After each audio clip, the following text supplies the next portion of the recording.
In the United States, we have a massively unchecked problem called white toxic masculinity.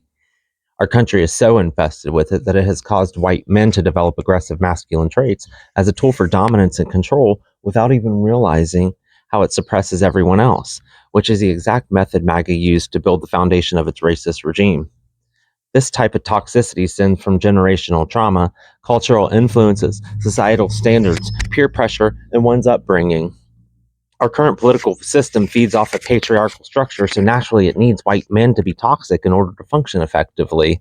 In fact, white men make up over 60% of our political environment, while white men only account for 30% of the goddamn population. The need for white men to suppress their emotions is crucially important for patriarchy, a patriarchal system, because it is used as a control tactic when it comes to normalizing toxic behaviors. Toxic masculinity is so contagious that women and people of color have normalized these oppressive traits within their own lives to meet societal standards, and that is some of them, not all of them. Toxic masculinity does nothing but hurt everyone in its path. It is a mindset, a delusion you feed to yourself and others, like a cowboy complex or a hillbilly persona that's instilled deep within an unhealed ego that causes erratic behaviors while being an arrogant piece of shit to other people. It supports violence as a normalized behavior, a strong man archetype, forced gender roles, feelings of entitlement, superiority, performative anger, white nationalism, suppression of emotions, a trad wife lifestyle, homophobia, devaluing women, aggression, anti-science beliefs, and white Christian nationalism. There are many consequences to toxic masculinity. According to public health data collected from accidents and court trials throughout the United States, annually $15.6 billion is spent on damages from car accidents, sexual violence, binge drinking, depression, bullying, violence, and suicide because of toxic masculinity. And that's because toxic masculine figures resort to alcohol and drugs and aggression and control tactics to resolve conflicts instead of seeking mental health issues and learning how to express emotions sufficiently. It is what happens when you suppress the feminine side of yourself also, because you believe it's not manly to have compassion or express healthy emotions. That's what happens when you think there are gender roles. You're playing facilitated roles that help lead to toxic masculinity, which helps maintain the current structure for the patriarchy. They're making money off your backs by feeding you delusions. Society tells men they are the dominants, the caretaker, the breadwinners, which leads them right into a toxic superiority mindset. But statistics show that 57.5% of women ages 16 or older, and more specifically, 77% of women ages 25 to 54 are in the workforce. You're not the breadwinners. You're just fed that delusion. Again, you're fed that delusion. I also found some alarming facts about white men and toxicity that is highly concerning for everyone. We need to look at these issues as a collective. Remember when I said that white men make up around 30% of the population?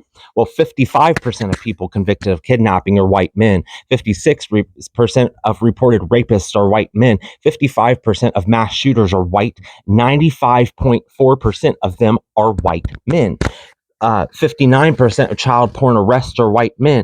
62% of pedophilia cases are white men. 63% of prostitution solicitors are white men. And 75% of fucking incest cases are done by white men. White men also account for almost 70% of the suicides in the United States.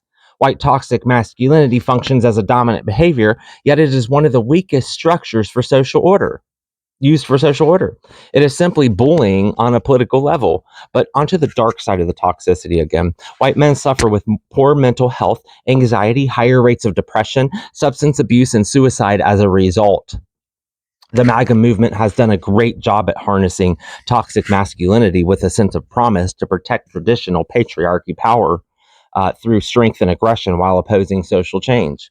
This is why MAGA hears that they are racist, transphobic, misogynistic, and homophobic, although they refuse to coincide with people who don't hold their firm held belief systems. That is usually fueled by hate or under some religious context. Toxic masculinity clearly helps the patriarchy fuel division among anyone who is not a straight white male. We live in a fear-built system, yet everything you ever wanted in life is on the other side of the fear that we keep creating for ourselves. Still wondering why they keep you complicit to the system? We all deserve inclusion and acceptance, community, better mental health and physical health, giving everyone a fair opportunity at life, free of judgment and oppression, to feel heard and protected without prejudice, judgment, or violence. Feminism heals toxic masculinity. You need an even balance of both feminine and masculine to have a balanced life within yourself. If you don't lead with love and compassion, empathy, understanding, or openness, then you have toxic masculinity. Loving yourself and others is a huge sign of a healed mindset.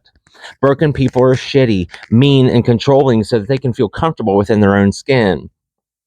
They want people they deem as less than them to feel their pain because they are unhealed. And so the hate-fueled rhetoric will begin when you are outside of their norms. It is very clear that Maga used toxic masculinity to attract its base of supporters with a combination of aggression, hypermasculinity, phobias, targeting young men, anti-liberalism, strict gender roles, forced Christian nationalism, racist tropes, entitlement, performative anger, and male fragility. The cult was able to take full advantage of its voters through hate-fueled divisive tactics. Most of us have woken up to the ignorance of this group and how extremely violent they have become, or have always just truly been. They don't want us to awake because then you will be woke, aware of the atrocities this administration is committing. The entitlement, the irrational behaviors, escalation and violent online attacks, the transphobia, the disdain for women, and male fragility are all toxic behaviors coming from mainly white toxic men and women.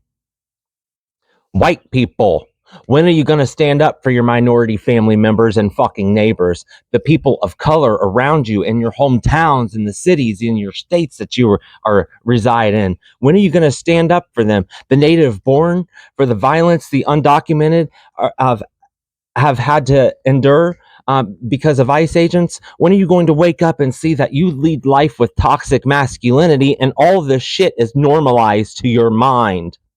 When are you going to realize that that grip of control you want on everyone is just to make your own self comfortable at the expense of making everyone else's life harder around you? Get out of your goddamn yard, leave your town, challenge your mind to learn new things, meet new people, share life's experiences with others, not the ones who share your racist phobic ideologies that got you here in the first fucking place. Take your rose-colored glasses off and lead with empathy and understanding instead of hate and divisiveness. Immerse yourself in others' cultures and educate yourself even more.